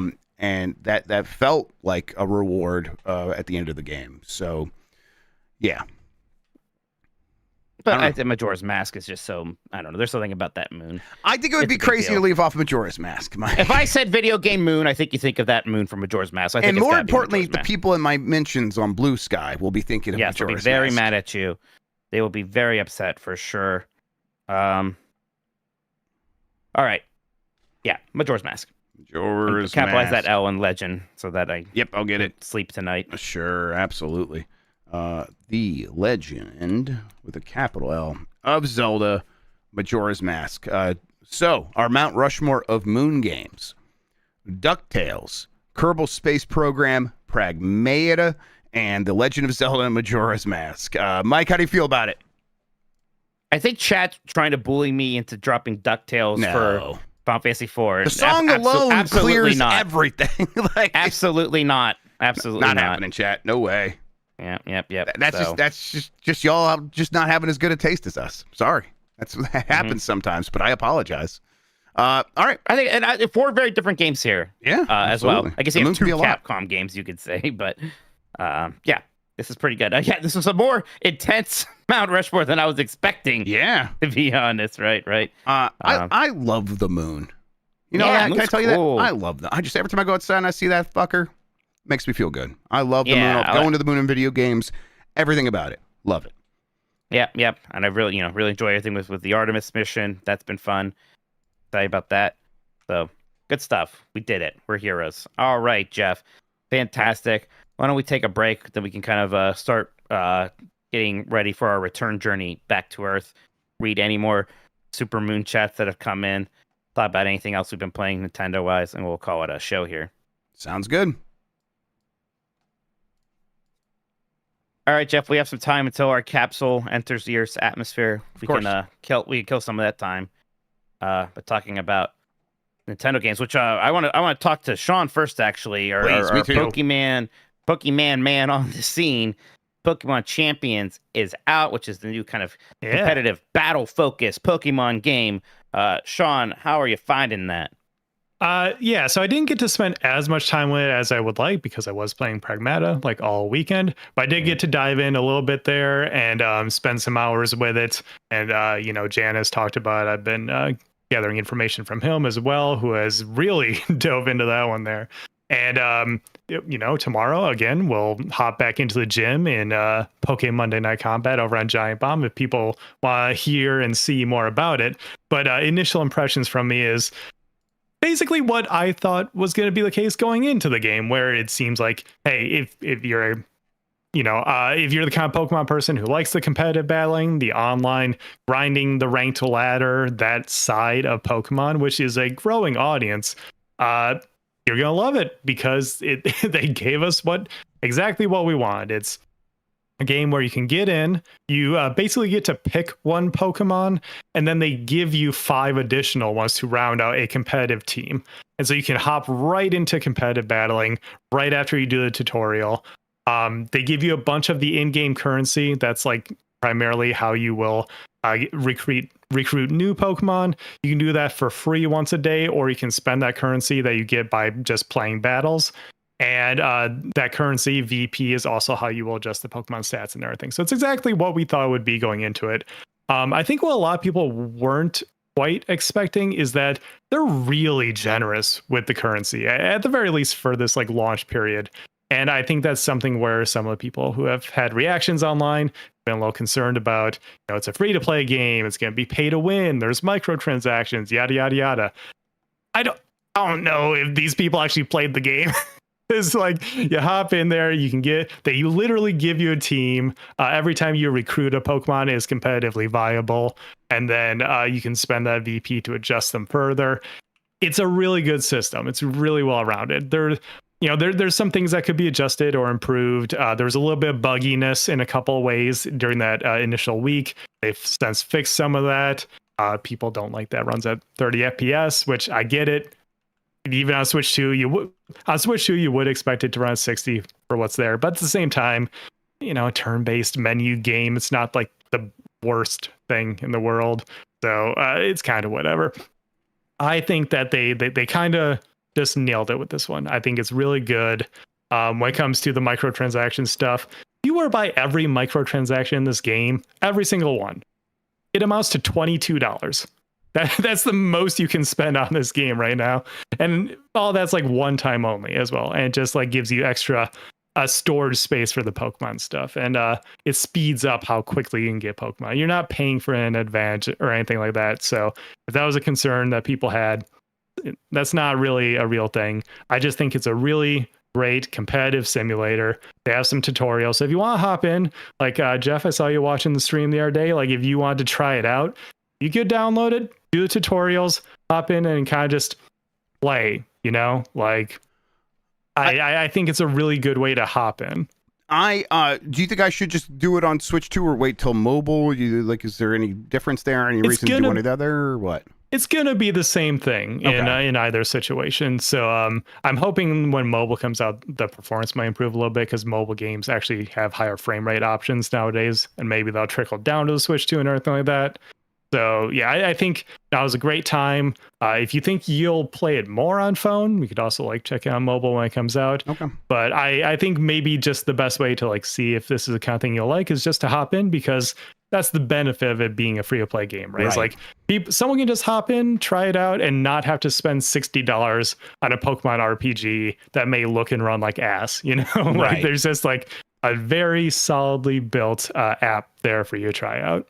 I'm gonna give it a shot at the very least. I mean, I like the idea for sure. I think I still like the idea of just collecting Pokemon more, but that does not preclude me from also enjoying this. So, yeah, I'll check it out. I guess I should. There's a part of me, it's like battles isn't necessarily what I'm going to Pokemon for, a game that's just battles. I don't know, but maybe I'll check it out. I've been dying on Ender Lilies, man. I'm like 75% of the way through that game, and I'm maybe going to see if I can push myself and get back into a little bit today, but I've kind of lost steam on that one. I hate the idea of leaving a game unfinished that far in, but we'll see. Maybe a little Pokemon break might be a pretty nice thing. But that's it for my Nintendo stuff. Anything from you, Jeff? So the girls have been asking to go to McDonald's pretty frequently right now because they want to get all of the Super Mario Galaxy movie toys. One of them wants to get all of them. The other one wants to get as many Ouijas as possible. And Luigi in these toys is dressed up in the frog suit, which is a short part of a very like brief moment in the movie. But it made me want to show them and really just go back and play it, Super Mario Brothers 3 and the frog suit in there. So I played some Super Mario Brothers 3 earlier today and really enjoyed that, of course. God, it's the NSO is such a good way to play those games. While I have a million ways to play them, for sure, and when my stuff is set up correctly, it's great. But a lot of times I am in flux with my various Chinese handhelds that I do hold dearly and love. And sometimes the button I set up for like the rewind feature isn't working. And I'm like, I got to go back and reconfigure that. God, that's annoying. I'm just not going to do that right now. The fact that I can predict it will always work on NSO, and it does, and it's a handy way to like get through those games fast and go see the things you want to see, is so nice. So yeah, I played some Super Mario Brothers 3. That's still a great game. I need to like relax about some of this stuff, but I did get shoot hot recently when I heard that Jacob Geller called Super Mario Brothers 3 an ugly game. I've been mad, and I was playing it. I'm like, you know what? Go to hell. It's so beautiful. It looks so good. I love everything about the way it looks. I was almost like, I guess I can understand, and then I was playing it. I'm like, no, I don't get it. It's so perfect in its use of nostalgic color or whatever. I don't know. I'm glad to admit to you right now that in my Mario Mainline thing, I put it on not the highest tier, the second highest tier. You don't like the 2D games as much as the 3D games. As much. The only 2D one I have is World. Yes. And I did say, and I don't think it's an ugly game. I did say that the pastel kind of color thing is not necessarily my favorite. Yeah, I mean, you're a piece of shit too. That's fine. I can. Yeah, we all know. We all know this. You can't make me mad because I swear to God, on this tab over here, I got Dan's fucking tier list of what is a mainline and what's a land and what's a new and what's a 3D. Let's talk about it now that he's not here to like say anything, because it is the fact that he crossed out the lost levels just because he doesn't want to think about it as an American. That is what it is. Wonder doesn't count for no reason whatsoever, except because in his mind, once it went 3D, a 2D game could never be mainline again. That's just a nostalgic retro throwback. that often sells more than the 3D ones. But sure, It's so bizarre. 3D world makes no sense. I mean, like, in my like, why it needs to be progressed, like it needs to progress over time in terms of like, and why like just because 3D happened after 2D is that because like, had they gone from 3D originally and decided to start making 2D games, would you say that's a step backwards because 2D is inherently less or it's inferior to 3D? Like, what are we talking about here? It just doesn't make any sense. And the thing that actually gets me mad, not Dan at this point, but anytime in these comments now on Blue Sky where someone's like, Dan's making perfect sense. The fuck are you talking about? Oh, yeah. That is actually what will get me. Yes. Because I guess up Dan, they're like, what percent? Because you know, then Dan will latch on to that one. It's probably one of his alts. It's probably just That's another why Walter I've already Cronkite replied. agreeing with himself. I'm glad he's done that because now I could just like always say that. It's a Dan sock puppet. He'll love that. Yeah. Oh, Yeah. my God. All right. I'm sorry, but I gotta say something. I find it weird that you are calling out Dan for his weird like parameters to judge what a mainland Mario game is when you yourself have your own weird parameters because you don't count the Mario Maker games as mainline. And to be clear, great. I said that what I said is they probably are. I don't really necessarily want to rank them. Ranking them is kind of meaningless to me. I don't know what to do with them. I don't like making Mario levels as much as other people. I don't enjoy playing other people's Mario levels as much as other people, so whatever. But Nintendo's considered the mainline. So I'm like, yeah, there's a definitely good argument there. I could see other people doing that. Yeah, Even with Yoshi's Island, which is like, I'm kind of like staunch to that. I see the argument. Right. I get it. Yeah, I'm a maximalist on this stuff usually, where it's just like include as much as if it's. I try to be very broad. It's Mario. It's Mario in the title. It's a platformer. That's about all I need, which includes like Super Mario Run, even. But yeah. Yeah, it's just safer to be thing with maximalist.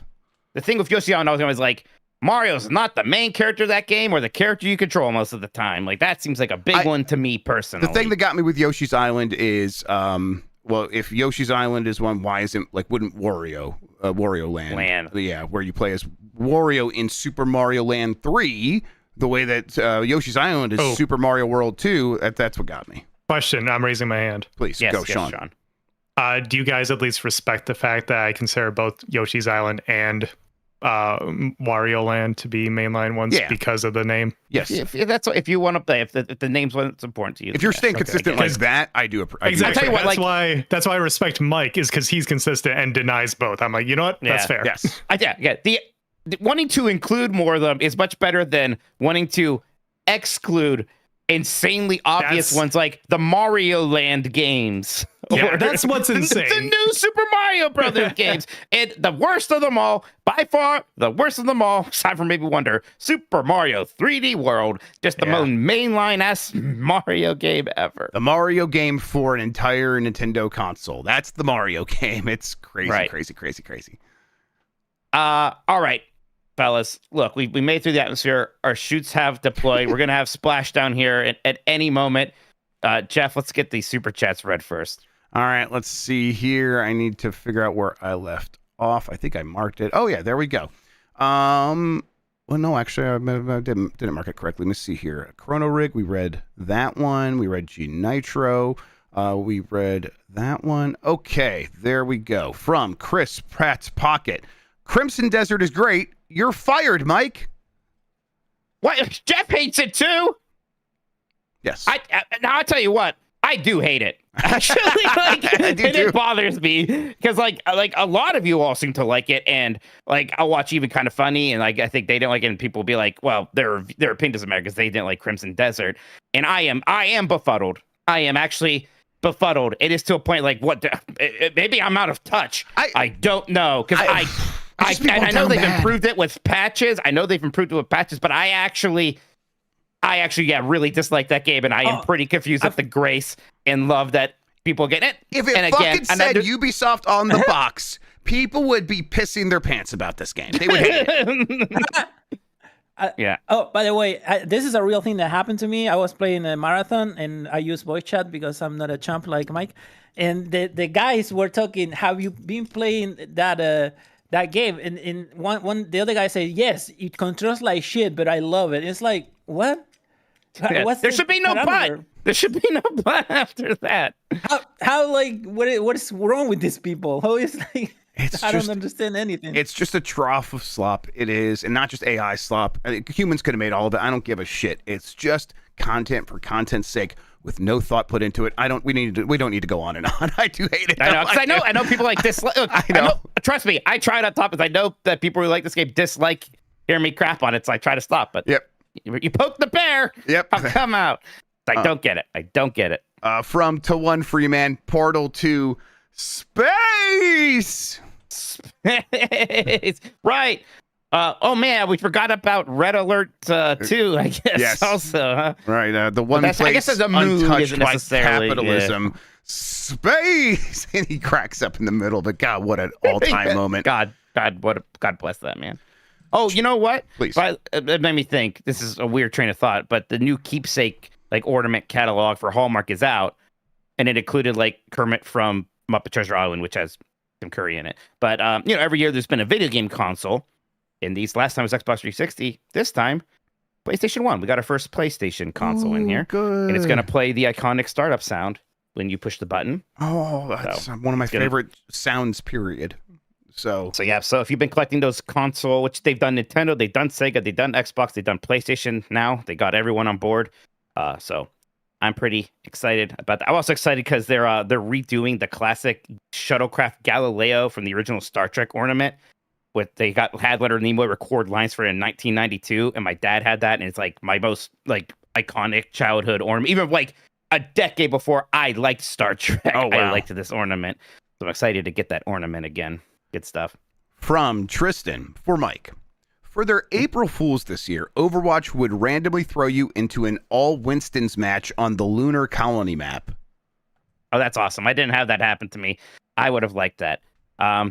Yeah, I never minded the 2 control point maps. Some people hated it, and so much that they got rid of it. And there was a problem; it could snowball. Those matches could be over very fast. Basically, was the issue there. But they were cool maps. That there was the Japan one too. I liked those maps visually a lot, and a lot of my earliest memories with Overwatch were very focused on some of those maps. So I think it's a shame to just delete them from the game, but there it is. Yeah, there was the Russian one too. God, it's so weird. Those maps are iconic to me, and they're just gone. One of the pyramids. Yeah, the one. Yeah, Anubis. I loved it. Yeah, so Anubis of the Russia one. Gosh, that's wild. I kind of hate that they just got rid of them. From Zombie Porin, Sean versus Jan for the JOI tomorrow.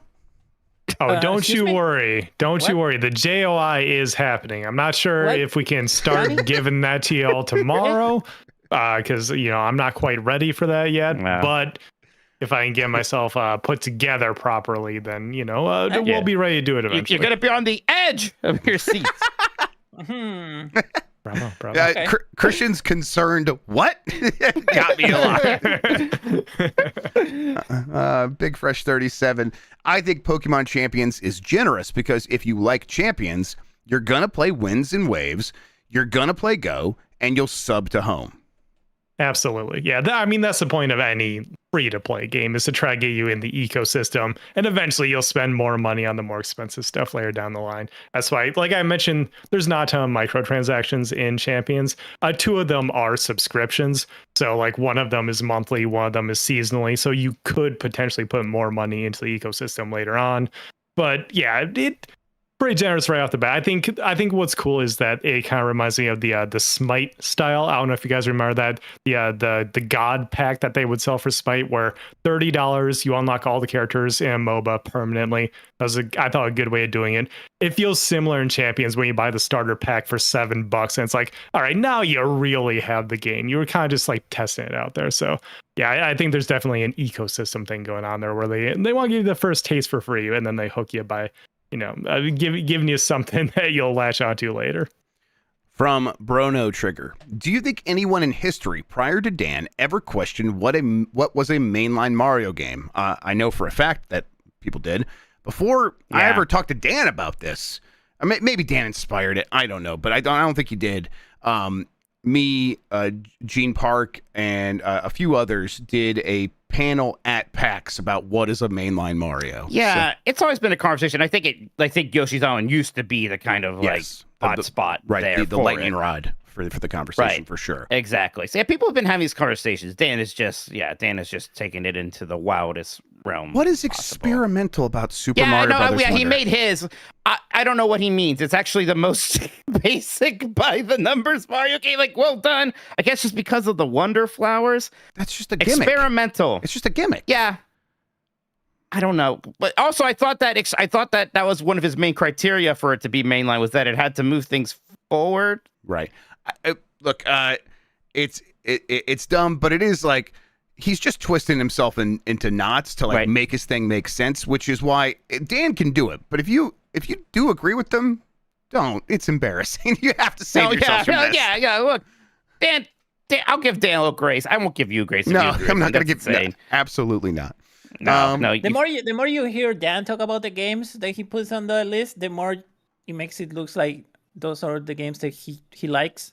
Like there's like it feels weird like you make it like an objective list about what is this and what is not. I mean, one time he admitted on air, I don't know why I don't consider Mario Wonder a band game. Then he forgot about that revelation, right? And all right, let's see here from Zombie Porin. Didn't Dan not know who Takashi Tezuka was when he was promoting Mario Wonder? And the news doesn't ask him to talk about Mario. He's no Ben Hansen. Yeah, this guy's not a Mario expert. No, he should never be billed as such. It's embarrassing. I would be furious. JD Camp says Mario Lemieux Hockey is a mainline Mario game. That's absolutely true. Mario's in the title. It's right there. He's the star of it as well. All right, that does it for the Super Chats, Mike. Fantastic, because I think I hear the Navy boats are coming. They're going to let us out of here. Boy, are they in for a shock with the smell. Have you ever read these books? Apparently, you open up those things. Can of sardines in there, yeah. It's terrible. It's no good. Oh, I love that. Nothing was breathing in there for the last week or something. All right. Thank you so much, everybody. I hope you enjoyed this wonderful moon-themed episode of Last of the Nintendogs. Hey, new episode of Portal Pals is up. That's a Giant Bomb Premium join. So please go to giantbomb.com/join to become a premium member so you can keep up with the PPs. That's the Portal Pals. We got so many more holes to shoot. Another fun stuff. We got Flight Club. We're going back to Space Ace. One of those places is probably a moon, actually. Forgot about Space Ace. Yeah. I've never played Moon Patrol, but we mentioned it. There you go. Moon Patrol. Sorry, go ahead, Christian. Another super chat. Look at Chris Pratt Wahoo says, as a Mario expert, screw Dan. Wow, Dan screwed Dan. All right, Chris Pratt's got our back. Thank you. Fantastic. All right, thank you, everybody. We'll see you over in Giant Bomb. Be back this Thursday. Game at the sides. Moon! Experimental.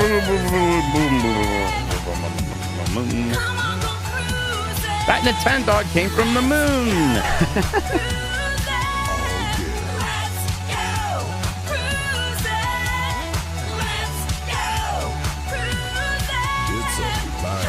Shouldn't we be faded out by now? No. Now we fade out. Oh. Most people are beating it right now. Make sure you get a good screenshot of this ball.